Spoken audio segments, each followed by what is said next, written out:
Token கொடுத்தாச்சோ? Token கொடுத்தாச்சோ? அதாவது இந்த அமர்வை பற்றி ஒரு சிறிய செய்தியை நான் சொல்லிக்கிறேன். இப்போ உங்களுக்கு இஸ்லாம் குறித்து கேள்வி கேட்டு அதற்குரிய பதிலை தெரிந்து கொள்வதற்காக இந்த நிகழ்ச்சி ஏற்பாடு செய்யப்பட்டிருக்கிறது. இதில் உங்களுக்கு கண்டிப்பாக எந்த மதத்தவராக இருந்தாலும் தமக்கு அருகாமையிலே வாழுகிற இன்னொரு மதத்தாரை பற்றி 100% புரிதல் இருக்காது. பல விஷயங்களை தப்பாக புரிஞ்சிருப்போம், அல்லது பல விஷயங்கள் அவங்க தப்பாக செய்கிறாங்கன்னு நாம் நினைத்து கொண்டிருப்போம். இப்படி பல கருத்து முரண்பாடுகள் இருக்கும். உங்களுடைய கருத்து முரண்பாடுகள் எதுவாக இருந்தாலும், உங்களுடைய சந்தேகம் எப்படிப்பட்டதாக இருந்தாலும், தாராளமாக அந்த சந்தேகத்தை எந்தவித யோசனைக்கும் இடம் கொடுக்காமல் நீங்கள் முன்வைக்கலாம். உங்கள் உள்ளத்தில் அது கோபமாக இருந்தால் கோபமாக வெளிப்படுத்தலாம். அதுக்காகவே நீங்கள் யாரும் கோபப்பட மாட்டோம். எல்லாம் இப்படி பேசுறிய என்று சொல்லி நேரடியாக பேசுகிறவரையே திட்டலாம். திட்டியதற்காக மறுபடி நாங்கள் மறுப்பு திட்டி சொல்ல மாட்டோம். நீங்கள் சந்தேகத்தை நிவர்த்தி செய்யக்கூடிய இடத்தை 100% சுதந்திரமாக நீங்கள் விரும்புகிற சந்தேகத்தை விரும்புகிற துணியிலே விரும்புகிற வார்த்தைகளில் கேட்பதற்கு நாங்கள் உங்களுக்கு முழுமையான சுதந்திரத்தை வழங்குவோம். எங்களோடு வந்திருக்கிறவர்கள் கூட முகம் சுளிக்க மாட்டார்கள்.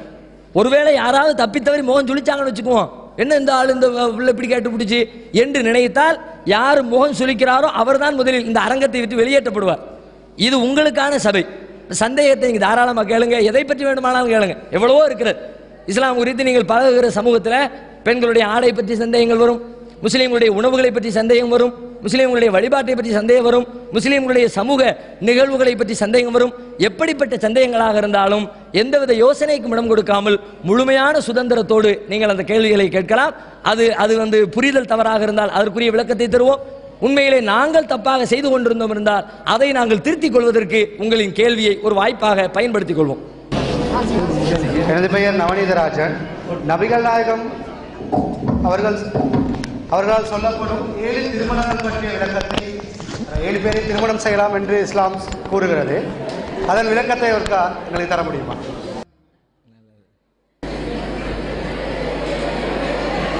சகோதரர் நவநீதன் அவர்கள் ஒரு தேவையான கேள்வியை கேட்டிருக்கிறாங்க என்று சபையிலிருந்து எழக்கூடிய சப்தத்திலிருந்தே விளங்கிக்க முடிகிறது. ஏன்னா பெரும்பாலும் பெண்கள் சைடிலிருந்து இது கேட்கறதுக்கு நியாயம்னு அவங்க நினைப்பாங்க. நம்ம கேள்வி அவர் கேட்டாருன்னா அவருக்கு ஒரு சபாஸ் போட்டுக்குவாங்க. சரி, கேள்விக்குரிய பதிலுக்கு வருவோம். அதாவது நபிகள் நாயகம் 7 திருமணம் செஞ்சதாக சொல்கிறாங்களே, அப்படி செஞ்சுக்கிறதுக்கு அனுமதி இருக்குன்ற மாதிரி சொல்லப்படுகிறது. அது குறித்த விளக்கங்களை தரவும்னு கேட்குறாங்க. நபிகள் நாயகம் 7 திருமணம் செய்யலை. சகோதரர் குறைய சொல்லிட்டாரு. அவங்க 11 திருமணம் செஞ்சிருக்கிறாங்க. அவர்கள் 11 திருமணம் செய்ததற்கான காரணம் அதுவும் சொல்லப்படணும், உங்களுக்கு தெளிவுபடுத்தப்படணும். அது மாதிரி நாங்கள் அதை ஃபாலோ பண்ணுறது சம்மந்தமாக எங்களுக்கு தனி சட்டம். நபிகள் நாயகத்திற்கு திருமண விஷயத்தில் ஒரு தனி சட்டத்தை இறைவன் சொல்லியிருக்கிறான். அதை பின்பற்றக்கூடிய முஸ்லீம்களுக்கு அதில் தனி சட்டம். முஸ்லீம்களுக்கு என்ன செய்யலாம்னா அதிகபட்சமாக 4 திருமணங்கள் செய்து கொள்ளலாம்.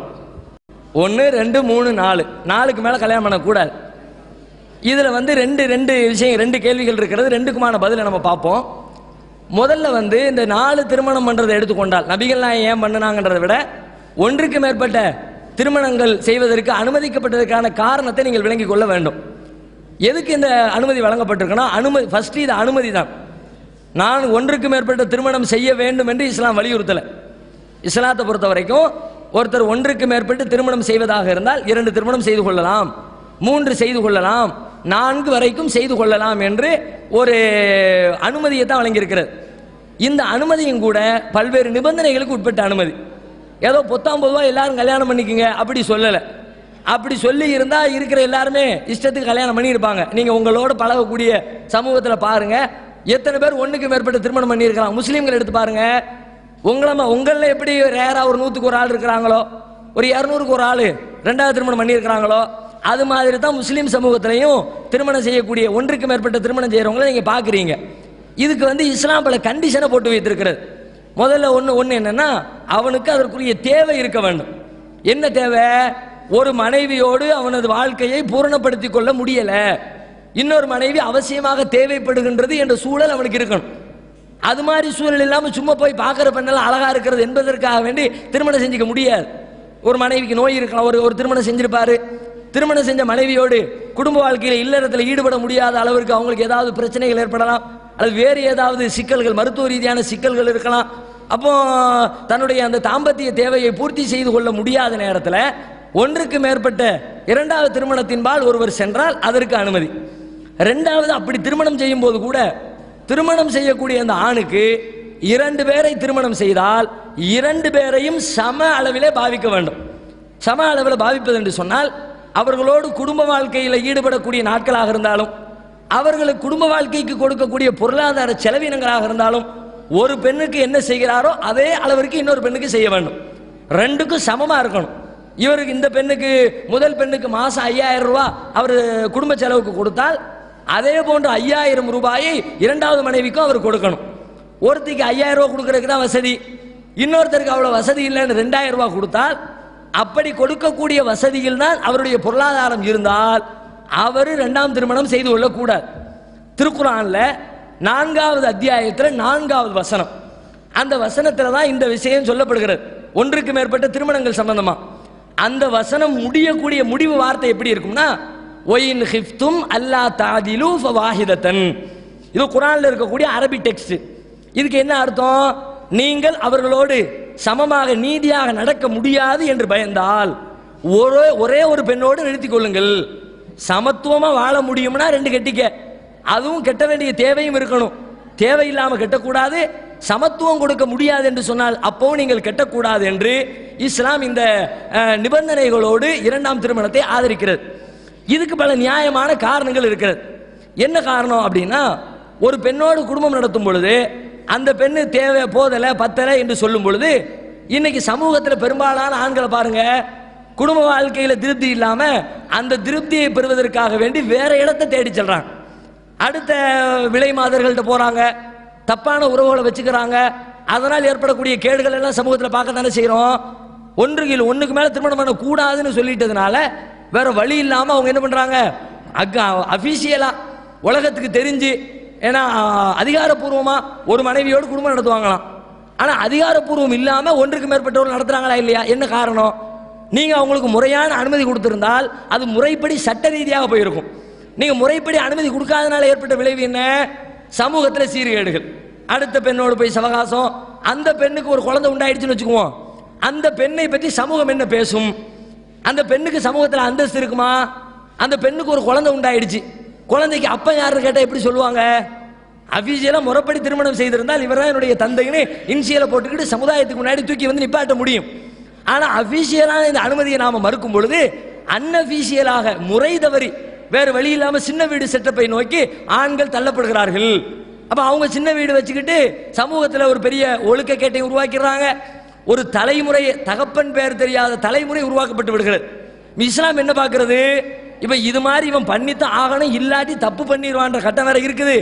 பண்ணக்கூடாதுன்னா சட்டத்தை மீறிடுவான். அப்போ சட்டப்படி போட்டு வச்சா அந்த பெண்ணுக்கும் முறையான அங்கீகாரம் கிடைக்கும், அவளும் சமூகத்திலே தலை நிமிர்ந்து வாழ முடியும், அவளது பிள்ளைகளும் அவர் இறந்ததற்கு பிறகு அவருடைய சொத்திலிருந்து வாரிசுரிமையை பெற்றுக்கொள்ள முடியும், தங்களுடைய பெயருக்கு முன்னால் தன்னுடைய தந்தையின் இன்சிலை அதிகாரப்பூர்வமாக போட்டுக்கொள்ள முடியும். அப்போ ஒரு கௌரவமான சமூகம் உருவாக வேண்டும் என்று சொன்னால் கௌரவமான முறையிலே ஒன்றுக்கு மேற்பட்டதற்கு சில நேரங்களில் விதிவிலக்காக அனுமதி கொடுத்து தான் ஆக வேண்டும் என்ற காரணத்திற்காக இஸ்லாம் அந்த அனுமதியை கொடுக்கிறது. அது மட்டும் இல்லை, இன்னும் நீங்க யோசிச்சு பார்த்தீங்கன்னா இதற்கு பல காரணங்களை நீங்களே உங்களுடைய நடைமுறை வாழ்க்கையில நீங்கள் தெரிந்து கொள்ள முடியும். வேறு என்ன காரணம் அப்படின்னா, சமூகத்தில் எத்தனையோ பேர் திருமணம் முடிக்கிறாங்க. திருமணம் முடிச்சு கடைசி வரைக்கும் 2 பேரும் சேர்ந்தே வாழ்றாங்கன்னு எல்லா தம்பதியர்களையும் சொல்ல முடியாது. சில நேரத்தில் திடீர்னு விவாகரத்து ஆயிருது, கல்யாணம் முடிச்சு 1 வருஷம் 2 வருஷம் கூட ஆகல பிரிஞ்சிடறாங்க. அல்லது கல்யாணம் முடித்த கணவர் அவருக்கு ஏதாவது ஒரு துன்பம் ஏற்பட்டு நோய் ஏற்பட்டு மரணித்து விடுகிறார். பெரும்பாலும் சின்ன வயசுல இருக்கிற ஆட்கள் யாருன்னு எடுத்து பார்த்தால் பெண்களை விட ஆண்கள் தான் சதவீத அடிப்படையில் அதிகமாக இருக்கிறார்கள். கணக்குப்படி புள்ளி விவரம் என்ன சொல்லுதுன்னா, இறப்புல வயது வித்தியாசம் குறைந்த வயதிலே இறப்பவர்கள் ஆண்கள் தான். இது மாதிரி எத்தனையோ போர்க்களங்கள், யுத்த களங்களை நாடுகள் தோறும் சந்திக்கிறது. எல்லா நாட்டிலையும் சண்டை நடக்குது. பெரும்பாலான இடங்கள்ல சண்டை நடக்கும்போது சண்டையில் கொல்லப்படுறவங்க யாரு? ஆண்களா பெண்களா? 90% ஆண்கள் தான் கொல்லப்படுறாங்க. இப்போ ஆண்கள் சமூகத்தில் குறையும் பொழுது, மரணிக்கும் பொழுது அல்லது கொல்லப்படும் பொழுது அந்த இடத்துல ஏற்கனவே அவனை திருமணம் செய்த இந்த பெண்ணுடைய நிலை என்ன? கல்யாணம் முடிஞ்சு அந்த பொண்ணுக்கு 2 வருஷம் ஆச்சு, 20 வயசுல அல்லது 25 வயசுல கல்யாணம் பண்ணி கொடுத்தாங்க, 27 வயசு 2 வருஷம் கூட வாழல, கணவர் இறந்து விட்டார். இப்ப இந்த பெண்ணு காலாகாலத்திற்கும் வாழாவெட்டியாக இருக்க வேண்டும் என்று ஒரு சமூகம், ஒரு நியாயமான மனிதாபிமானம் உள்ள மனித உணர்வுகளுக்கு மதிப்பளிக்கிற சமூகம் சொல்ல முடியுமா? அந்த பெண்ணுக்கு திருமணம் முடிக்கணும்ன்ற எல்லாரும் ஒத்துக்குவோம். அதெல்லாம் ஒரு காலம் இருந்துச்சு. அது ஒருத்தர் இறந்துட்டாருன்னா முடிஞ்சு போச்சு. கணவன் இறந்துட்டா பொண்டாட்டியும் இறந்துட வேண்டியதான். உடன்கட்டை ஏறுதல், உடனடியாக அவனை வைத்து எரிக்கக்கூடிய சிதையில இந்த பெண்ணையும் தூக்கி வச்சு எரிச்சிடணும், காலாகாலத்துக்கு வாழாவெட்டியா தான் உட்கார்ந்துருக்கணும் என்று ஒரு அறியாமை நிறைந்த காலகட்டம் இருந்துச்சு. ஆனா இன்னைக்கு நம்ம சமூகம் விழிப்புணர்ச்சி அடைந்ததற்கு பிறகு லெவல் என்ன? கல்யாணம், அவளுக்கும் வாழ்க்கை இருக்குது, அவளை முறைப்படி அடுத்தவங்களுக்கு கல்யாணம் முடிச்சு கொடுக்கணும்னு அடுத்த வரம் தேடுகிறார்கள். இப்ப யோசிங்க, இந்த கல்யாணம் முடிஞ்சு கணவனை இழந்து விவாகரத்தினாலோ அல்லது மரணத்தினாலோ வேறு காரணங்களினாலோ கணவனை இழந்து நிற்கிற ஒரு பெண்ணுக்கு மீண்டும் மறுவாழ்வு எப்படி கிடைக்கும்? புதுசா ஒரு ஆளை தான் கல்யாணம் பண்ணணும்னா ஏற்கனவே கல்யாணம் பண்ணி உட்கார்ந்து இருக்கிறவர் அவருக்கு மேட்ரு முடிஞ்சிருச்சு. புதுசா கல்யாணம் பண்ணக்கூடியவர் யாரை தேர்ந்தெடுப்பாரு? புதிதாக கல்யாணம் பண்ணக்கூடிய ஒரு ஆண் ஒரு விதவை பெண்ணை தேர்ந்தெடுப்பாரா? அப்படி தேர்ந்தெடுக்கிற ஆள் நம்ம லட்சத்தில் ஒருத்தர் இருப்பார். விதவை பெண் இருக்கிறாங்க, வாழ்வு கொடுக்கணும் என்று நினைக்கக்கூடியவங்க லட்சத்தில் ஒரு ஆள், கோடியில் ஒரு ஆள் தான் தேர்வாரு. ஒருவேளை சம்பந்தப்பட்டவர் அதற்கு உடன்பட்டாலும் கூட அவருடைய குடும்பத்தார் ஒத்துக்குவாங்களா? சம்பந்தப்பட்ட அந்த மணமகனுடைய தந்தையோ தாயோ, நீ ஆண்டா உனக்கு என்னடா குறைச்ச, நீ ஆள் நல்லா தானே இருக்க, நீ இதுக்கு அந்த பிள்ளைய போய் கட்டுற, ஏற்கனவே விவாகரத்தாய் உட்கார்ந்துருக்கிறா, புருஷன் இறந்து உட்கார்ந்துருக்கிறா, உனக்கு என்ன புதுசா ஒரு பொண்ணு கிடைக்க மாட்டாளா என்று ஒரு புது மணப்பெண்ணை தான் தேடுகிறார்கள். இப்ப இந்த பெண்ணுக்கு எப்படித்தான் வாழ்க்கையை கொடுக்கிறது? 27 வயசுல இருக்கிறவ 70 வயசு 80 வயசு வரைக்கும் வாழ்ந்தாலும் அந்த தாம்பத்திய சுகத்தை அடையாம தன்னுடைய இல்லற தேவைகளை பூர்த்தி செய்து கொள்ளாம அவளால் வாழ முடியுமா? அப்படி வாழ வச்சா என்ன ஆகும்? அப்படி நீங்க அவங்களுக்கு நீ அப்படித்தான் இருக்கணும்னு விதிச்சீங்கன்னா சமூகத்தில் அதனால கேடு வரும். ஒரு நாள் பொறுத்துக்குவா, ஒரு நாள் பொறுத்துக்க இயலாது. உணர்ச்சிகளை பொறுத்த வரைக்கும் ஒரு 50 வருஷத்துக்கு முன்னாடி இருந்த மாதிரியான சூழ்நிலை இன்னைக்கு சமூகத்தில் இல்லை. 50 வருஷத்துக்கு முன்னாடி லெவல் என்ன? நம்ம உணர்ச்சிகளை எல்லாம் கட்டுப்படுத்துற மாதிரி சமுதாயம் இருந்துச்சு. ஆனா இன்னைக்கு எப்படியா இருக்குது? எங்க பார்த்தாலும் ஆபாசம். ஒரு பஸ்ல பயணம் பண்ண முடியல, ரேடியோவை போட்டு விட்டுறோம், ஆபாசமான பாடல்கள், தேவையில்லாம நம்முடைய ஆண்மையும் பெண்மையும் கிளறி விடப்படுகிறது. ஒரு ரோட்ல தெருவோரத்தில் பயணிக்க முடியல, ஆங்காங்கே போஸ்டர்கள், அரைகுறை நிர்வாணத்தோடு, அது நம்முடைய உணர்ச்சிகளை பாதிக்கிறது. ஒரு பத்திரிகையை புரட்ட முடியல, ஒரு செய்தியை தெரிஞ்சுக்குவோமே அப்படின்றதுக்காக ஒரு தினசரி பத்திரிகையை, ஒரு மாத பத்திரிகையை புரட்டி பார்த்தோம்னா அப்படி மாத பத்திரிகையில வேக வேகமா புரட்டுறான், நடு பேஜ் வந்தவொடனே அப்படி திருப்பி வச்சு பார்க்கறான். என்னடா திருப்புறான்னு பார்த்தா நடு பேஜ்ல தான் ஸ்டில் படம் போட்டு வச்சிருக்கிறான்.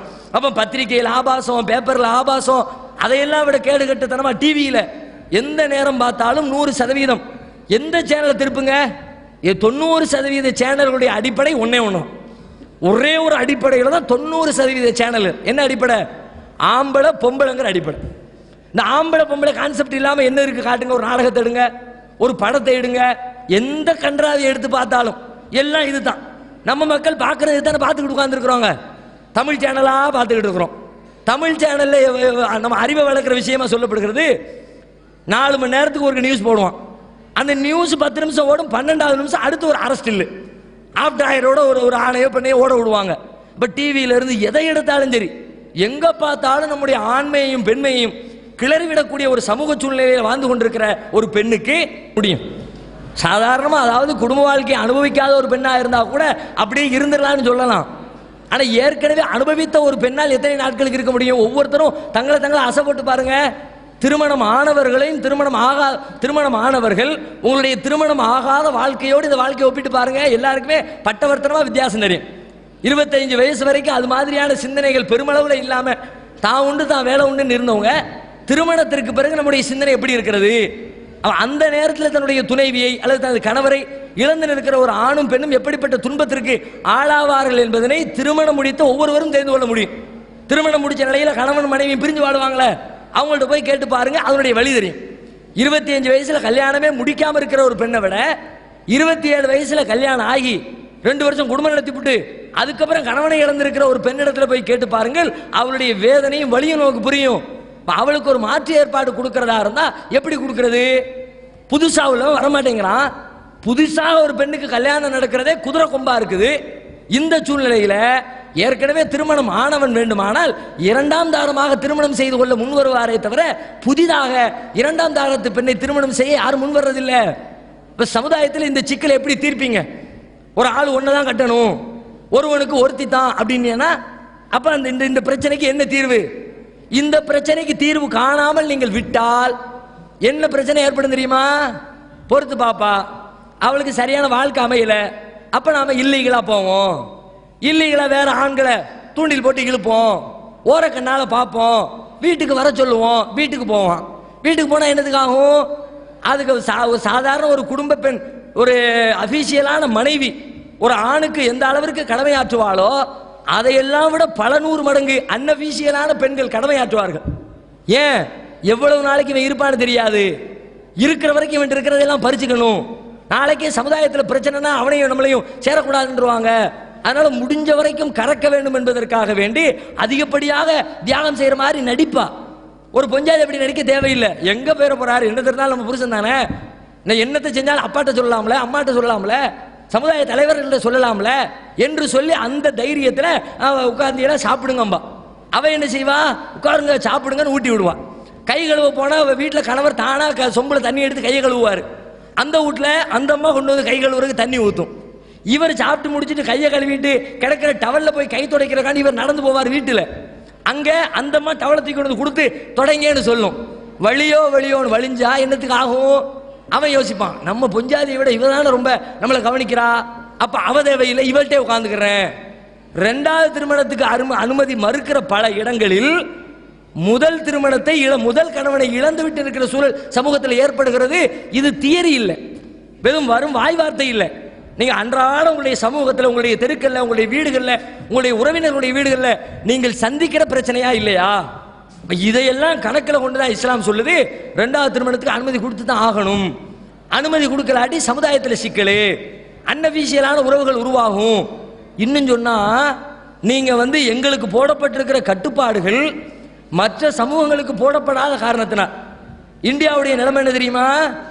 கணக்கு புள்ளி விவரத்தை எடுத்து பார்த்தால் எங்களுக்கு சட்டப்படி அனுமதி, முஸ்லீம்களுக்கு அரசியல் சட்டமும் அனுமதி வழங்கி இருக்கிறது, இஸ்லாமிய மார்க்க சட்டமும் அனுமதி வழங்கி இருக்கிறது 4 வரைக்கும் திருமணம் செய்து கொள்ள.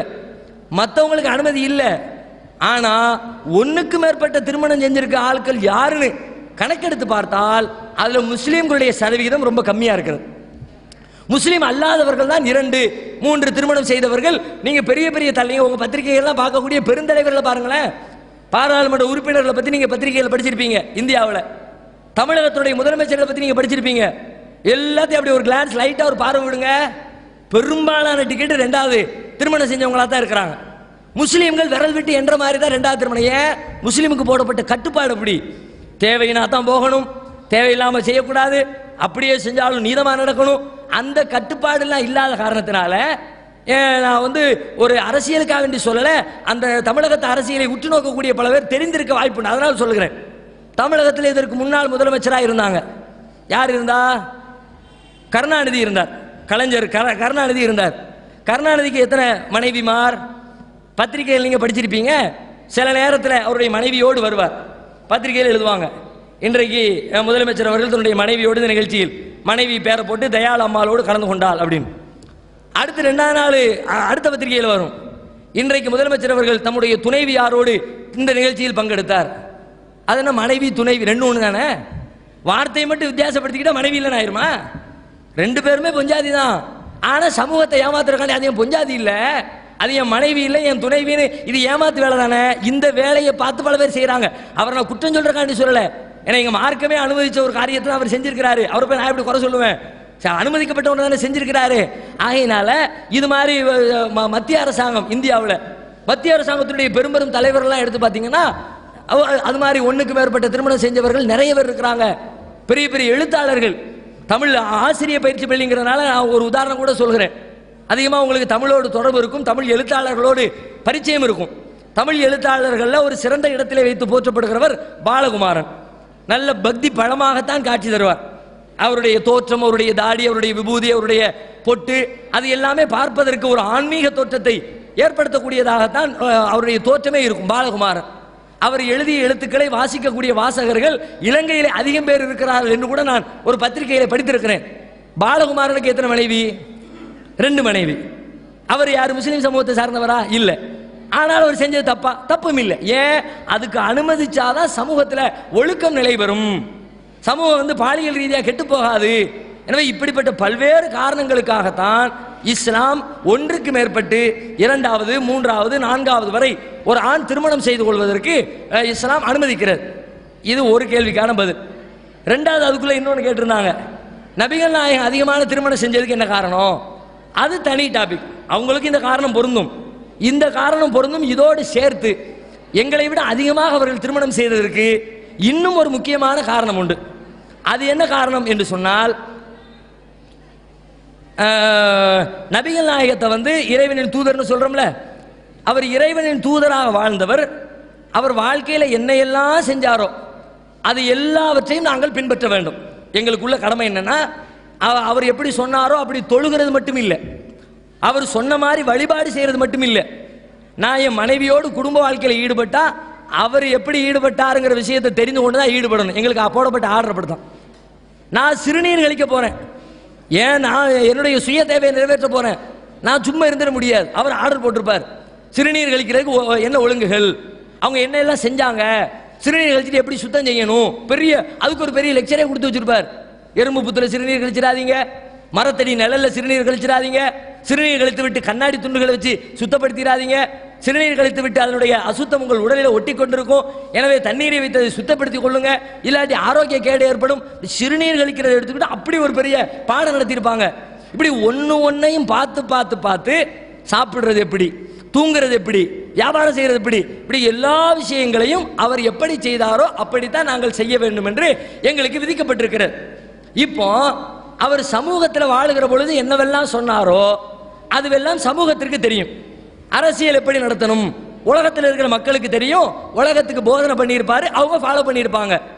ஆனா தூங்குறது எப்படிங்கிறது எப்படி தெரிஞ்சுக்கிறது? அவருடைய வீட்டில் நடக்கிற விஷயம் தூங்குறதுங்கிறது. சாப்பிடுறது எப்படி தெரிஞ்சுக்கிறது? அது வீட்டில் நடக்கிற விஷயம். குடும்பம் நடத்துறது எப்படி தெரிஞ்சுக்கிறது? அது வீட்டில் நடக்கிற விஷயம். அப்ப வீட்டிற்குள்ளே 4 சுவர்களுக்குள்ளே நடக்கிற நிகழ்வுகளை அதுவும் எங்களுக்கு சொல்லப்பட வேண்டும், உலகத்திற்கு தெரியணும். அது தெரியலாட்டி நாங்கள் எங்கள் வாழ்க்கையில் ஃபாலோ பண்ண முடியாது. அதனால இறைவன் என்ன பண்ணுகிறான், அவருக்கு மாத்திரம் பிரத்யேகமாக கூடுதலான மனைவிகளுக்கு அனுமதி கொடுக்கிறான். நீங்க நிறைய திருமணம் செஞ்சுக்குங்க. ஏன்னு கேட்டா உங்க வாழ்க்கையில குடும்பத்தில் நடக்கிற எல்லா விஷயமும் வெளியில போகணும். ஒரு பெண்ணை மட்டும் வச்சு குடும்பம் நடத்தின்னு வச்சுக்குவோம், எல்லா மேட்டரையும் ஒரு பெண்ணால கிரகிச்சு சொல்ல முடியாது. 4 விஷயத்தை சொல்லுவாங்க, 4 விஷயத்தை மறந்துடுவாங்க. ஆனால் ஒன்றுக்கு மேற்பட்ட பெண்கள் இருந்தால் ஒரு பெண் ஒன்றை மறந்தாலும் கூட இன்னொரு பெண் அதை நினைவுபடுத்தி உலகத்திற்கு சொல்லி தந்து விட முடியும். நபிகள் நாயகம் இப்படித்தான் சாப்பிட்டார்கள், நபிகள் நாயகம் இப்படித்தான் தூங்கினார்கள் என்று உலகத்திற்கு நபிகள் நாயகத்தின் மனைவிகள் வழியாகத்தான் செய்தி கிடைக்க வேண்டி இருக்கிற காரணத்தினால் அவருக்கு மாத்திரம் பிரத்யேகமான அந்த அனுமதியை இஸ்லாம் வழங்கி இருக்கிறது என்பதை புரிந்து கொள்ள வேண்டும்.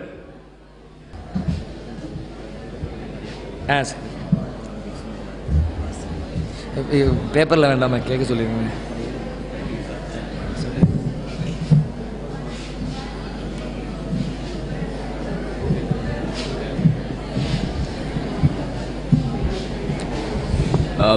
அனைவருக்கும் அன்பான வணக்கம்.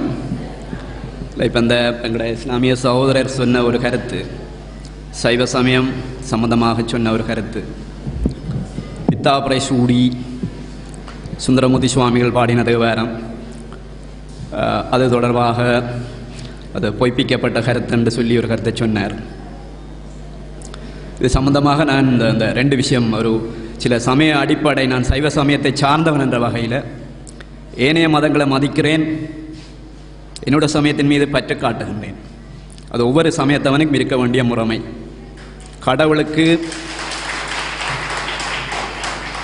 கடவுளுக்கு சமயம் இல்லை என்றது என்னுடைய கொள்கை. கடவுளுக்கு சமயம் இல்லை. மிக 21ஆம் நூற்றாண்டில் நான் வாழுகின்ற நாங்கள் எவ்வளவோ காலத்துக்கு பின்னரை வந்துவிட்டோம். மிக அவதானமாக சில விஷயங்களை பேச வேண்டியிருக்கு. சமயம் என்று சொல்கிறது என்னை பொறுத்தவரையில் அது பற்றி ஒரு கருத்தை தெரிவிக்கிறதுன்றது மிக கஷ்டமான விஷயம். நான் சமயத்தை பற்றி அதிகம் பேசுகிறதில்லை. நான் படிப்பிக்கிற பாடமே தமிழ் உளவியல் சார்ந்த பாடங்கள். ஆனால் அந்த சமயத்தை பற்றி பேசுகிறதுன்றது, சமயத்தை பற்றி விளக்கம் கொடுக்குறதுன்றது மிக மிக கஷ்டமான காரியம். சைவ சமயம் என்று அல்லது இந்து சமயம் என்று வருகின்ற பொழுது அது 2 விடயங்கள் இருக்கின்றன. ஒன்று சமயம், மற்றது தத்துவம். சமயம் பற்றிய விடயங்கள் என்று வருகின்ற பொழுது பல்வேறு வகையான கதைகளை சொல்லுவார்கள். மக்கள் பல்வேறு தரங்களிலே இருக்கின்றார்கள். மிக அடிமட்ட நிலையிலே இருப்பார்கள், மிக உயர்ந்த மட்டத்திலே இருப்பார்கள். இப்படி வகுப்பில் பல்வேறு வகையான மாணவர்கள் இருப்பது போல சமூகத்திலேயும் பல்வேறு வகையான மக்கள் இருப்பார்கள். அவர்களுக்கு விளக்கம் கொடுக்கிறதுன்றது பொதுவாக சமயத்தால் பெரிய கஷ்டமான விஷயம் உண்டு. இந்த சமயம் என்று வருகின்ற பொழுது அதில் மூட கொள்கைகள் நிறைய இருக்கும் என்று நான் சொன்னேன். சைவ சமயம் என்று சொல்றது இங்கே சொல்லப்பட்டது போல எங்களுடைய சைவ சமயம் சரியாக வளர்ச்சி அடைந்தது 6ஆம் நூற்றாண்டுக்கு பின்னர். ஆனால் சொல்லுவார்கள் கல் தோன்றி மண் தோன்றா காலத்துக்கு முன்னர் என்று சொல்லுவார்கள். ஆனால் விஞ்ஞானபூர்வமாக வளர்ந்தது சொல்லுவது போல இங்கே சொன்னது போல இந்த சிந்தனையாளர்கள் காலம் என்று சொல்லுவார்கள். கிபி 6ஆம் நூற்றாண்டை சிந்தனையாளர்கள் காலம் என்று சொல்லுவார்கள். சைவ சமயம் அப்படித்தான் அந்த அப்படிப்பட்ட காலத்தில் இருந்து வளர்ச்சி அடைந்து வந்திருக்கிறது. மெய்கண்டதேவர் வேற வளர்ச்சி அடைந்து வந்திருக்கு. மெய்கண்டதேவருடைய தத்துவத்துக்கு பிறகு சைவ சித்தாந்தம் என்று சொல்லப்படுகின்ற தத்துவத்துக்கு பிறகு ஒரு அந்த அந்த சைவ சமயத்தை மறுதளிக்கக்கூடிய அல்லது ஒரு தத்துவ சைவ சித்தாந்தத்தை மறுதளிக்கக்கூடிய ஒரு தத்துவமும் வரவில்லை என்பது பலருடைய கருத்து.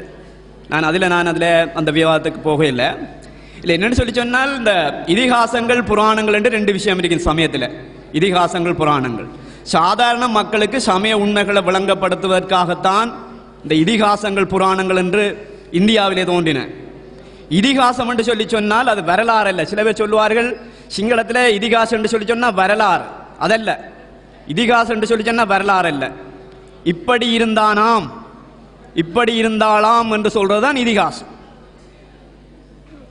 இந்தியாவில் அயோத்தி என்று இருந்ததாம், ராமன் என்று இருந்தானாம், தசரதன் என்று இருந்தானாம், அவனுக்கு பல மனைவிமாராம் என்று சொல்லி ஆம்போட்டு சொல்லுவாங்க. அப்படி இருந்தது என்று சொல்ல மாட்டான் கடைசி வரை. அந்த மாதிரி அந்த சமய உண்மைகளை ராமாயணம் பாரதம் என்று சொல்லப்படுகின்ற பல விடயங்கள் சமய உண்மைகளை தெளிவுபடுத்துவதற்காக அல்லது சமய உண்மைகளின் பால் செல்வதற்காக தோற்றம் பெற்றவை. அந்த மாதிரி தான் இந்த புராணங்களும் அப்படித்தான். புராணம் என்றது புராதனமானது. பௌராணிகர் என்று சொல்லி சொல்லுவார்கள், பௌராணிகம் என்று சொல்லி இந்த புராண கதைகளை சொல்லி இனிமையான அந்த கசப்பு மருந்த இனிப்பில் தேய்த்து கொடுப்பது போல தோன்றினதான் இந்த இதிகாச புராணங்கள். சுவையான கதைகள் மூலமாக இந்த சமயத்தின்பால் ஈடுபாடு கொள்ள செய்வதற்காக தோற்றம் பெற்றவை. அது இங்கே சரியாக பார்த்தால் இந்த 2 விதமான விஷயங்கள் வரும். ஒன்று இதிகாசங்கள் புராணங்கள், அதுக்கு பதிலாக அங்கால ஆகமங்கள், மற்றது உபநிடதங்கள் என்று சொல்லுவார்கள்.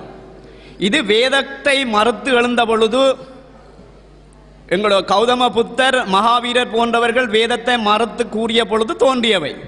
சாதாரண மக்களுக்கு இதிகாசங்கள் புராணங்கள், அறிஞர் மட்டத்தில் உள்ளவங்களுக்கு இந்த உபநிடதங்களும் ஆகமங்களும். இந்த உபநிடதங்கள்ல ஆகமங்கள்ல கேள்வி கேட்கறதுக்கு அங்கே இடம் இல்லாத தத்துவம். இதுல நிறைய கேட்கலாம் நாங்கள். அப்ப இங்க சுந்தரர் சொன்னது, சுந்தருடைய நின்ற மார்க்கம் தோழமை மார்க்கம். சிவபெருமானை பித்தா என்று சொன்னதும் பிரைசூடி என்று சொல்லி சொன்னதும் அது அவரை சாதாரணமாக சொல்றதுக்காகத்தான். மிக சாதாரணமானவன், கடவுள் எங்களுக்கு அருகில இருக்கிறான், மிக சாதாரணமானவன். அவர் நின்ற மார்க்கம் தோழமை மார்க்கம். அவர் பலவிதமாக பித்தாண்டு. அப்ப கடவுளை எப்படி பித்தாண்டு சொல்றது? எல்லாம் அறிந்த இறைவனை பித்தாண்டு எப்படி சொல்ல முடியும்? அப்படி ஒரு வாதத்தை வைக்கலாம் தானே?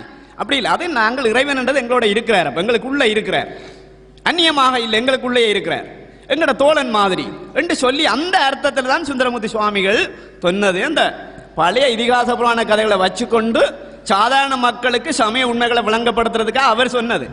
சுந்தரமூர்த்தி சுவாமிகள் தான் எங்களை முடிந்த முடிவு என்று நான் சொல்றதுக்கு இல்லை. எங்களோட முடிந்த முடிவார் என்று சொல்லி சொன்னால் சைவ சித்தாந்திகள். அவர்கள் இறைவனை பற்றி 2 விடயங்கள் சொல்லியிருக்கிறார், மிக கவனமாக கேட்கணும். ஒன்று இறைவனுக்கு சொரூப நிலை, மற்றது தடத்த நிலை. தடத்த நிலையில இப்படி எல்லாம் வரும். ஆனால் சொரூப நிலையில இறைவன் அப்படி அல்ல. உருவம், அருவுருவம், மற்றது அருவம் என்று சொல்றது அதற்கு அப்பாலும் கடந்தது. உருவம் என்று சொன்னா சாதாரண உருவ நிலை, அருவம் என்றா அது இல்லாத நிலை, அரு உருவம் என்றா 2ம் சார்ந்தது. இதை கடந்த ஒரு நிலைதான் சொரூபம் என்று சொல்றது. அந்த சொரூபத்தில் இறைவனுக்கு நாமமும் இல்லை, உருவமும் இல்லை, பெயரும் இல்லை. அந்த ஒரு நிலை. இறைவன் எந்த ஒரு பெயராலும் சூட்டப்பட மாட்டான். அதுதான் எங்களுடைய சைவ சித்தாந்தம் என்றதை சரியா விளங்கிக் கொண்டு நாங்கள் பேசுவோம். வாய்ப்புக்கு நன்றி. சரி.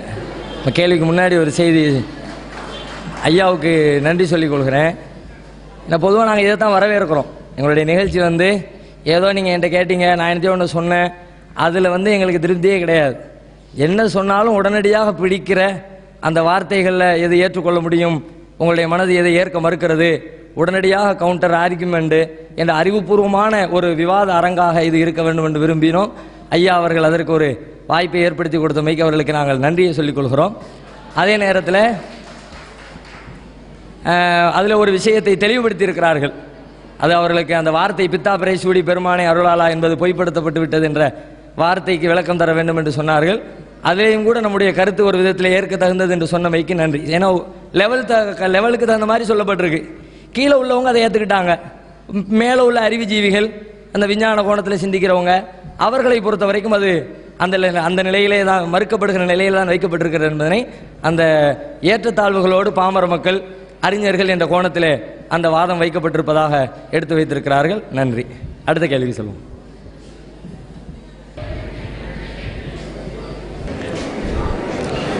பாரத நாட்டிலே இருந்து இங்கே வருகை தந்திருக்கின்ற சகோதரர் அவர்களுக்கு எனது இனிய வந்தனங்கள்.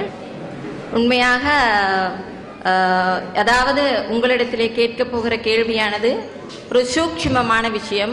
சூக்ஷ்மம் என்றால் கண்ணுக்கு தெரியாதது. நீங்கள் குறிப்பிட்டீர்கள் நபிகள் நாயகத்திற்கு மாத்திரமே அந்த இறைவனிடத்திலே இருந்து அந்த கருத்துக்கள் சென்றடைந்தன என்று. அதுபோலத்தான் சந்திரன் சிவபெருமானுடைய தலையிலே இருக்கிறது என்று எங்களுடைய இந்து மதத்திலே குறிப்பிடப்பட்டிருக்கிறதை நீங்கள் எடுத்து கூறினீர்கள். தூளம் சூக்ஷ்மம் என்கிற 2 நிலைகள் இருக்கின்றன. அதுவும் எங்களுடைய இந்து மதத்திலே இந்த சூக்ஷ்ம நிலை என்பதை சாதாரண எங்களை போன்ற நாயிற்கடையாய் கிடந்த அடியேற்கு என்பதை போல அப்படி கீழான நிலையிலே இருப்பவர்களை போன்ற எங்களை போன்றவர்களுக்கு அதனை பற்றிய விளக்கங்களை சொல்ல முடியாது. நபிகள் நாயகம் போன்ற உயர்ந்த யோக நிலையிலே இருப்பவர்களுக்குத்தான் அத்தகைய கருத்துக்களை சிவபெருமானுடைய நிலையானது சூக்ஷ்ம நிலையிலே எவ்வாறானது, அவருடைய அந்த அண்ட பகிரண்ட பாதாள என்று எத்தனையோ உலகங்களை இவற்றிலே முழுமையாக இறைவன் நிறைந்திருக்கின்றான் என்று இந்து மதத்திலே கூறப்பட்டிருக்கிறது. அதுபோலத்தான் அந்த சூக்ஷ்ம நிலையிலே தான் இறைவனுடைய சிரசிலே எங்களுக்கு கண்ணுக்கு தெரியாத நிலையிலே இறைவனுடைய பிறை இருப்பதாக சொல்லப்பட்டிருக்கிறது என்பதையும் உங்களுக்கு தாழ்மையோடு தெரிவித்துக் கொள்வதோடு, அன்பான எனக்கு மிகவும் தெரிந்து கொள்ள வேண்டிய ஒரு விடயத்தை உங்களுக்கு கூற வேண்டுமே கேட்டுக்கொள்ள விரும்புகின்றேன். அதாவது உண்மையான முஸ்லீமாக, நிறைந்த மேலான ஒரு முஸ்லீமாக இந்த உலகத்திலே ஒருவன் வாழ்வானாக இருந்தால் மறுபிறவியிலே மரணத்தின் பிற்பாடு அவன் எந்த மாதிரியான ஒரு மேலான நிலையினை அந்த மனிதன், அந்த இஸ்லாமியர் அடைகின்றார் என்பதனையும், அந்த மேலான நிலையிலே இறைவனிடத்திலே செல்வதாக இருந்தால் அது மிகவும் உயர்ந்த நிலை. அந்த மேலான நிலையிலே அவனுக்கு எத்தகைய ஒரு இன்பம் கிடைக்கிறது என்பதை பற்றி உங்களுடைய சமய பெரியார்கள் உங்களுடைய குர்ஆன் நூலிலே என்ன கூறியிருக்கின்றார்கள் என்பதை அன்போடு கேட்டுக்கொள்கின்றேன். நன்றி, வணக்கம். வாய்ப்புக்கு நன்றி.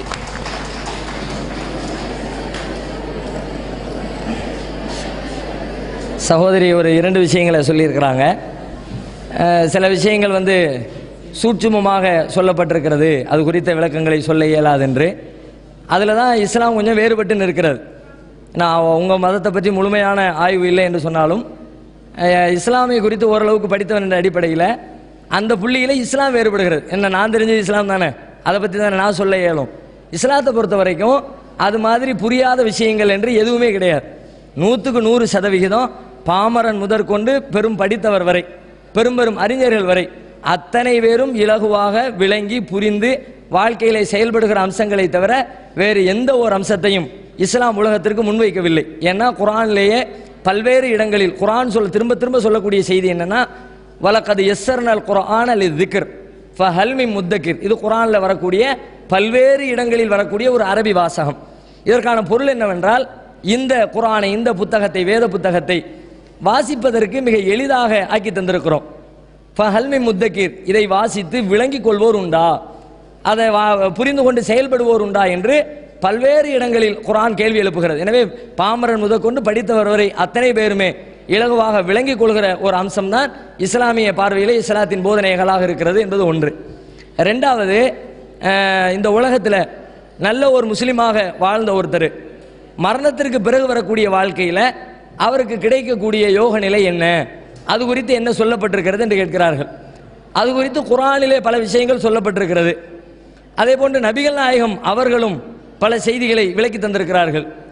ஆனால் இந்த இரண்டை தவிர வேறு எதையும் இஸ்லாத்தின் ஆதாரமாக அது இஸ்லாம் சொல்லுகிறது என்ற கோணத்திலே முஸ்லீம்கள் நம்பக்கூடாது. ஏன் இதை சொல்கிறேன் என்றால், உங்களுடைய சமய பெரியார்கள் சொன்னது எதுவும் உண்டா என்ற ஒரு வார்த்தையை அதில் சேர்த்தாங்க. இஸ்லாத்தை பொறுத்த வரைக்கும் பெரியார்களுக்கு வேலையே கிடையாது. ஒருவர் அறிந்திருக்கிறார் என்றால் அவர் குர்ஆனை அறிந்தவர், நபிகள் நாயகத்தின் நபி மொழிகளை அறிந்தவர்.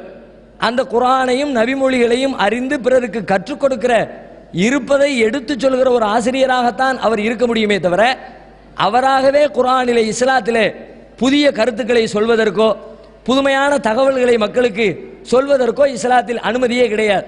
நபிகள் நாயகம் வாழுகிற காலத்திலே இஸ்லாம் முழுமைப்படுத்தப்பட்டு விட்டது. இஸ்லாமிய நம்பிக்கைப்படி இஸ்லாத்தை நபிகள் நாயகம் வாழுகிற காலத்தில் அதில் எந்த ஒன்றும் சேர்க்கவும் இயலாது, அதில் எந்த ஒன்றையும் உள்ளிருப்பதை நீக்கவும் இயலாது. நபிகள் நாயகம் காலத்தில் முழுமைப்படுத்தப்பட்ட வேதம்தான் இந்த 1400 ஆண்டுகளுக்கு மேலாக முஸ்லீம் சமூகம் அதை பாதுகாத்து வருகிறது. அதிலே என்ன சொல்லப்பட்டிருக்கிறதோ அதைத்தான் முஸ்லீம்கள் பின்பற்றி நடக்க வேண்டும். அந்த அடிப்படையில் இந்த மரணத்திற்கு பிறகு வரக்கூடிய வாழ்க்கையை பொறுத்தவரை அதிலே 2 விஷயங்கள். ஒன்று, மரணத்திற்கு பிறகு வருகிற வாழ்க்கை ஒரே ஒரு வாழ்க்கை தான். இஸ்லாமிய நம்பிக்கைப்படி மரணத்திற்கு பிறகு வருதல் என்பது ஒரு வாழ்க்கை தான். ஒன்றுக்கு மேற்பட்ட பிறவிகள் என்பது கிடையாது. மறுபிறவி என்று சொல்கிறார்களே, 7 ஜென்மம் மறுபிறவி இஸ்லாத்தில் உண்டு. ஆனால் 7 ஜென்மங்கள் என்பது கிடையாது. ஒரு பிறவியில் பிறந்து அடுத்த பிறவி என்று வேறு வேறு வடிவங்கள் பெறக்கூடிய அந்த கான்செப்ட், அந்த கருத்து இஸ்லாமிய அடிப்படைக்கு எதிரானது. இஸ்லாம் என்ன சொல்கிறது? உலகத்தில் ஒருத்தர் பிறந்து வாழ்கிறார், அவர் இறைவன் சொன்ன அடிப்படையிலே வாழ்ந்து மரித்தால் அவருக்காக உயர்தரமான சுவர்க்கத்தை தயாரித்து வைத்திருப்பதாக குர்ஆன் பல இடங்களில் சொல்கிறது. அந்த சுவனத்தை பற்றி உண்டான விரிவான விளக்கங்களை நபிகள் நாயகம் சொல்கிறார்கள். அது நல்ல பச்சை பசேல் என்ற தோட்டம் துறவுகளாக இருக்கும். அதிலே நன்றாக ஆற்று நீர் சலசலத்து ஓடிக்கொண்டிருக்கும். சின்னஞ்சிறு குழந்தைகள் எல்லாம் கைகளில் குவளைகளை தூக்கி கொண்டு உபகாரம் செய்வதற்கு ஓடி வருவார்கள். பால் ஆறுகளும் தேன் ஆறுகளும் சுவைமிக்க நன்னீர் ஆறுகளும் அங்கே பெருக்கெடுத்து ஓடிக்கொண்டிருக்கும். அவர்களுடைய இன்பம் தீர்ப்பதற்கான ஆண்களுக்கு பெண்களும் பெண்களுக்கு ஆண்களுமான ஜோடிகள் இருப்பார்கள். அந்த ஜோடிகள் அனைவருமே பரிசுத்தமானவர்களாக இருப்பார்கள். அந்த சுவர்க்கத்திலே என்றென்றும் நிரந்தரமாக தங்கியிருப்பார்கள். அங்கிருக்கிற கனிகளை எல்லாம், மரங்களில் இருக்கிற கனிகள் எல்லாம் மிக தாழ்ந்து கிடக்கும்.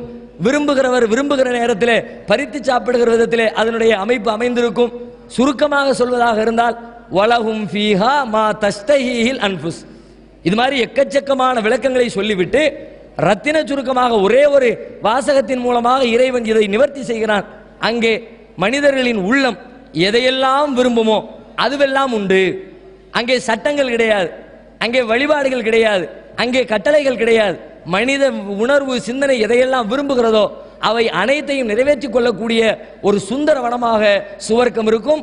அந்த சுவர்க்கத்தை உலகத்திலே நல்ல முஸ்லிமாக வாழ்ந்து இறைவனும் இறைவனின் தூதரும் சொன்ன அடிப்படையிலே வாழ்ந்து சென்றவர்களுக்கு இறைவன் தயாரித்து வைத்திருப்பதாக குர்ஆன் சொல்லி காட்டுகிறது. அதாவது, எவன் ஒருவன் பிறரை நேசிப்பானோ அவனை மற்றவரையும் நேசிப்பான். அதுவே கடவுளை நேசிப்பதற்கு சமமாக அமைகின்றது. ஆகவே ஒரு தனிமனிதனுடைய மாற்றமே உலக மாற்றம் என்று கூறப்படுகிறது. அவ்வாறு காணப்படுகின்ற போது நாம் இந்த உலகில் காண்கின்றோம் பல்வேறுபட்ட நபர்களை, அதாவது ஆன்மீகவாதிகளை நாங்கள் காண்கின்றோம். அதே சந்தர்ப்பத்தில் தீவிரவாதிகளை நாங்கள் காண்கின்றோம். இவ்வாறு இருக்கும் போது, அதாவது இறைவனுடைய அந்த கான்சியஸ் சொல்லுவாங்க, இறைவனுடைய அனுக்கிரகம், அந்த அருள், இந்த உலக மாற்றம், அதே போல இவ்வாறான நபர்களுக்கு இடையில எவ்வாறு தொடர்பு, அதே போல அந்த இறை அனுகிரகம் எவ்வாறு இந்த உலக மாற்றத்துக்கு உதவும் என்பதை நீங்க இஸ்லாமிய அந்த மார்க்கெட்டினூடாக தெளிவுபடுத்து என்று கேட்கின்றேன்.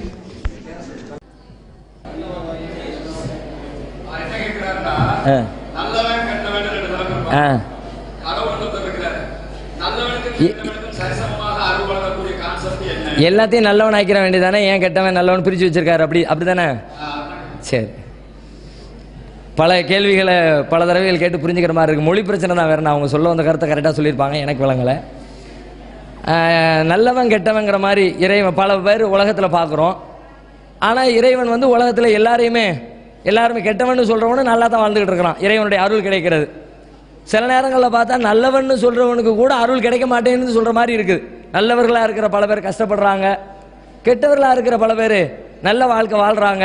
இப்போ இறைவன் அருளோடு இருக்கிறான் என்றால் அவனுடைய அருளை சரியாக பங்கு வைக்க வேண்டியதானே, நல்லவர்களுக்கு அதிகமாக கொடுத்து கெட்டவர்களை தண்டிக்கலாம் தானே என்ற கோணத்தில் கேட்குறாங்க.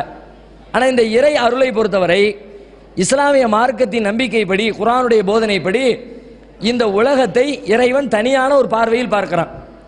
இந்த உலகத்திற்கு முழுமையான சுதந்திரத்தை வழங்கியிருக்கிறான்.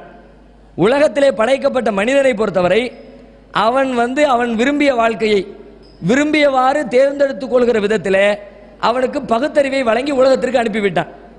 இறைவன் படைக்க நினைத்த மனித படைப்பு அவனுடைய சிந்தனையை கொண்டு யோசித்து சிந்தித்து சரியான வழி எது, தவறான வழி எது என்பதை ஆய்வு செய்து அவன் வாழ்க்கையிலே கடைபிடிக்க வேண்டும். அவ்வாறு அவன் ஆய்வு செய்து சரியானதை கடைபிடித்தால் மரணத்திற்கு பிறகு வரக்கூடிய வாழ்க்கையில் அவனுக்கு நன்மை தர வேண்டும். அவன் ஆய்வு செய்யாமல் தப்பான வழியை தேர்ந்தெடுத்து கெட்டவனாக போய்விட்டால் அவனுக்கு மறுமையிலே தண்டனை தர வேண்டும் என்றுதான் இறைவன் இந்த உலகிலே மனிதர்களை படைத்திருக்கிறான். எனவே இந்த உலகத்தை பொறுத்த வரைக்கும் இஸ்லாத்தின் பார்வையில் இது ஒரு பரீட்சை கூடம். எழுதுறவங்க எல்லார் கையிலையும் எக்ஸாம் பேப்பரை கொடுத்துருவோம், எல்லார் கையிலேயும் கொஸ்டின் பேப்பர் வழங்கப்பட்டுரும். அந்த கொஸ்டின் பேப்பரில் யார் ஃபில் பண்ணுறா, என்னத்தை ஃபில் பண்ணுறாங்க என்பதை வைத்துக்கொண்டு அதற்கு பிறகு மதிப்பெண்கள் வெளியிடப்படும். அந்த இடத்திலேயே அதுக்குரிய காரண காரியங்கள் பரிசீலிக்கப்படுவதில்லை. எப்படி நம்முடைய பரீட்சை கூடத்தில் தேர்வு நடக்கக்கூடிய அரங்கங்களில் அந்த இடத்திலே மதிப்பெண்கள் போடப்பட்டு முடிவு செய்யப்படுவதில்லையோ, அதே போன்று இஸ்லாமிய நம்பிக்கைப்படி இந்த உலகம் என்பது இறைவனின் பார்வையில் ஒரு தேர்வு கூடம், ஒரு பரீட்சை கூடம். இந்த பரீட்சையில் யார் ஜெயிக்கிறார் யார் தோக்கிறார் என்று பார்ப்பான். இரண்டு பேரும் செயல்படுவதற்குரிய வாய்ப்பு வசதிகளை உலகத்திலே ஏற்படுத்தி கொடுப்பான். நல்லவன் மட்டும் படிக்கிற மாணவர்கள் 50 பேர் உட்கார்ந்துருப்பாங்க. 50 மாணவர்கள் ஒரு 10 பேர் கலிசடை இருப்பாங்க. இந்த கலிசடை மாணவர்களுக்கு ஆசிரியர் பாடம் நடத்தாம போயிடுவாரா? 2 பேருக்கும் சேர்த்து தான் நடத்துவார். இவங்களுக்கு சொல்றதை தான் அவங்களுக்கும் சொல்வாரு, அவர்களுக்கு சொல்வதை தான் இவர்களுக்கும் சொல்வாரு. நல்ல மாணவர்கள் விளங்கி புரிந்து பரீட்சையிலே தேறி விடுவார்கள். கெட்ட மாணவர்கள் அதை புரிந்து கொள்ளாமல் வாழ்க்கையிலே செயல்படுத்தாமல் அதை வழி தவறி சென்று விடுவார்கள். அதற்குரிய பலாபலனை, அதற்குரிய தண்டனையை பிற்காலத்திலே மதிப்பெண்கள் குறைந்து வேலை கிடைக்காமல் அவர் ஃபெயில் ஆகி அப்படிப்பட்ட சோதனைகளின் மூலமாக பின்னால் உலகத்திலே சந்திப்பதை போன்று இந்த உலகத்தை இறைவன் எல்லோருக்கும் சமமாக்கி இருக்கிறான். எல்லாருக்கும் கொடுக்கறத கொடுப்பேன், நல்லவன் கெட்டவன் பார்த்து பிரித்து கொடுக்க மாட்டேன். அவனுக்கு அறிவு கொடுத்திருக்கிறேன், அந்த அறிவை வைத்துக் கொண்டு அவன் செயல்பட வேண்டும். செயலிலே சரியாக செயல்பட்டால் மறுமையிலே வெற்றி, மரணத்திற்கு பிறகு வரக்கூடிய வாழ்க்கையிலே சுவர்க்கம். செயலிலே தோல்வியை தழுவினால் மரணத்திற்கு பிறகு வரக்கூடிய வாழ்க்கையிலே தண்டனை என்று சுதந்திரம் கொடுத்து விட்டான். அந்த சுதந்திரத்தினால தான் இந்த கேடுகள் தவறுகள் எல்லாம் நடக்கிறது. சுதந்திரம் இல்லாமல் இறைவன் பிடிச்சாமனா உலகத்தில் மனுஷனே வாழ இயல. ஏன்னா எல்லா மனிதனிடமும் தவறு இருக்கிறது, தவறு இல்லாத மனுஷனே இல்லை. அவன் செய்யக்கூடிய தப்பு செய்யறான், இவன் சரியில்லை இவன் சரியில்லைன்னு ஒவ்வொருத்தருக்கும் அருள் புரியாமல் அவனுக்கு உணவளிக்காமல் உடனுக்குடன் அவனுக்கு தண்டனை நிறைவேற்றக்கூடிய ஒரு பாலிசியை இறைவன் கையில் எடுத்தால் உலகத்தில் எந்த மனிதனும் வாழ இயலாது. எனவே மறுமை என்ற ஒரு வாழ்க்கையை வைத்து இங்க செய்யக்கூடிய காரியத்துக்கு மறுமையில வா, மரணத்துக்கு பிறகு வருவல்ல அங்க நான் உன்னை பார்த்துக்கிறேன். யதார்த்தமா நம்முடைய மனித உள்ளம் கூட அதைத்தான் ஆசைப்படுகிறது. இப்படி ஒரு வாழ்க்கை இருந்தா நல்லா இருக்குமே. எப்படி ஒரு வாழ்க்கை? உலகத்தில் நீங்க பாக்குறீங்க எத்தனையோ நல்லவர்கள் தப்பு செஞ்சு அநியாயமா மாட்டிக்கிறாங்க, தப்பு செய்யாமலே அநியாயமா மாட்டிக்கிறாங்க. எத்தனையோ கெட்டவர்கள் தொடர்ந்து தப்பு செஞ்சுக்கிட்டே இருக்கிறாங்க, எந்த தண்டனையுமே இல்லை. சில பேர் தண்டிக்கப்பட்டால் கூட அவர்கள் செய்த குற்றத்திற்கு தகுந்தாற் போன்று தண்டனை கொடுப்பதில்லை. ஒரு ஆள் 10 பேரை கொலை பண்ணிட்டான், அவனுக்கு இந்த உலகத்தில் வழங்கப்படக்கூடிய அதிகபட்ச தண்டனை என்ன? 10 பேரை கொலை பண்ணினாம்னா இவனால் 10 பேர் சித்திரவதை அனுபவித்திருக்கிறார்கள், 10 பேர் உயிர் பறிக்கப்பட்டிருக்கிறது. அந்த 10 பேர் பட்ட வேதனையின் அளவுக்கு இவனுக்கு வேதனை கொடுக்கணும்ல, அதுதானே உலகத்தில் உள்ள நியாயமான தண்டனையா இருக்கும். ஆனா உலகத்தில் அப்படி கொடுக்க முடியுமா? அதிகபட்சமா மரண தண்டனை கொடுக்கலாம். மரண தண்டனைங்கிறது என்ன தண்டனை? ஒரு ஆளுக்கு ஒரு ஆளை கொலை செய்ததற்கு கிடைத்த தண்டனை. ஒரு ஆள் உயிரை பறிச்சான், அவன் உயிர் வேதனைப்பட்டுச்சு, அந்த உயிருக்கு எவ்வளவு தண்டனை கொடுக்க முடியுமோ அவ்வளவு தண்டனை கொடுக்கப்பட்டிருக்கிறது. மீதி 9 பேருக்கு அவன் செஞ்ச குற்றத்துக்கு உலகத்தில் எவ்வளவு சிரமப்பட்டாலும் சரி, முயற்சி எடுத்தாலும் சரி, எல்லையை மீறி அவன் செய்யக்கூடிய தவறுகளுக்கெல்லாம் உரிய தண்டனை வழங்குவது உலகத்தில் சாத்தியமில்லை. ஒரு மனிதன் செய்யக்கூடிய நன்மைகளை எல்லாம் சேகரித்து வைத்து நன்மைக்கு தகுந்தாற் போன்று பரிசீலிப்பதும் முழுமையாக நிறைவு பெற்ற பரிசை வழங்குவதற்கும் உலகத்தில் எனவே பிறகு ஒரு வாழ்க்கையை வச்சு உள்ள ஸ்டைலே வேற மாதிரி இருக்கும். அங்கு உள்ள இன்பத்தினுடைய ஸ்டைலே வேற இருக்கும். நெருப்பாலான தண்டனை தான். அந்த நெருப்பில தூக்கி போடுவான். எந்த அளவிற்கு போடுவான்? நெருப்பில தூக்கி போட்டா ஒருத்தன் பொசுங்கி செத்து போயிடுவானே, அவன் சாகக்கூடாது. 10 பேரை கொலை செய்திருந்தான் என்றால் அதற்கு தகுந்தாற் போன்று தண்டனை அனுபவிப்பதற்காக அவன் சாகுற அளவிற்கு வேதனை கொடுக்கப்படும். ஆனால் அவன் உயிர் பறிக்கப்படாது, சாக மாட்டான். ஒருத்தர் செத்தா எவ்வளவு வேதனை இருக்குமோ அந்த வேதனை தெரியும் அவனுக்கு. ஆனா சாக விடாமல் இறைவன் அவனை பாதுகாத்து பாதுகாத்து திரும்ப திரும்ப திரும்ப அந்த 10 பேர் அனுபவித்த வேதனை அவனுக்கு வழங்கி விட்டுத்தான் அதற்கு பிறகுதான் அவனை நரகத்திலிருந்து வெளியில எடுப்பான் என்று இஸ்லாம் சொல்லுகிறது. எனவே அது மாதிரி மறுமையில தான், மறுமை வாழ்க்கை என்பது அவசியமான ஒன்று. அங்கதான் மனுஷனுக்கு சரியான முறையில் இறைவனின் அருளையும் இறைவனின் தண்டனையும் பிரித்து பார்க்க முடியும். உலகத்தில் நல்லது செஞ்சவனுக்கு எல்லாம் மறுமையில தான் சரியான கூலி கிடைக்கும். உலகத்தில் சரியான கூலி கிடைக்கிறது இல்லை. நல்லதை செய்யறவன் ஒருத்தன் பேரை தட்டிட்டு போறது இன்னொருத்தன் உலகத்தில் பார்க்கிறோம். ஆனா அங்க அப்படி நடக்காது. இறைவனுடைய தீர்ப்பில், இறைவனுடைய ஜட்ஜ்மெண்ட்ல மறுமையில எவன் நல்லது செய்தாரோ அவருக்கு தான் அதற்குரிய கூலி, யார் தீங்கு செய்தாரோ அவருக்கு தான் அதற்குரிய கூலி. இந்த உலகத்தில் நல்லது செய்தாலும் கெட்டது செய்தாலும் உடனுக்குடன் உலகத்தில் எந்த தீர்ப்பும் வழங்குவதில்லை என்ற விதியை இறைவன் வைத்திருக்கிறான். எனவே இறைவனின் அருள் உலகத்திற்கு நல்லவன் கெட்டவன் என்ற பேதமை இல்லாமல் அனைவருக்கும் பொதுவாகத்தான் வழங்கப்படும்.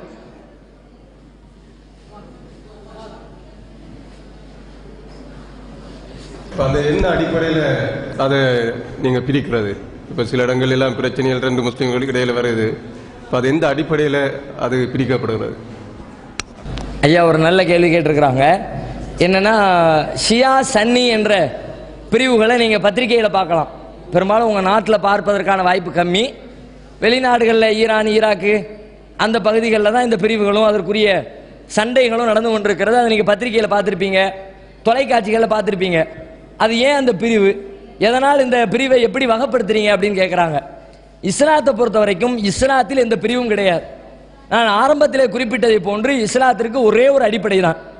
ஒன்று இறைவனால் அருளப்பட்ட இறைவனின் வேதம், இன்னொன்று அந்த இறை வேதத்திற்கு விளக்கமாக வாழ்ந்து சென்ற நபிகள் நாயகத்தின் வாழ்க்கை வரலாறு. இந்த 2 மாத்திரம்தான் இஸ்லாத்தின் அடிப்படை. இந்த 2இல் என்ன சொல்லப்பட்டிருக்கிறதோ அதைத்தான் ஒரு முஸ்லீம் பின்பற்றி நடக்க வேண்டும். ஆனால் இந்த அந்த திருமறை குர்ஆனிலே சொல்லப்பட்டிருக்கிற போதனை என்னவென்று சொன்னால், இஸ்லாம் என்பது ஒரே ஒரு மார்க்கம் தான், ஒரே ஒரு வழிமுறை தான். இதில் எந்த பிரிவினைக்கும் வேலை இல்லை.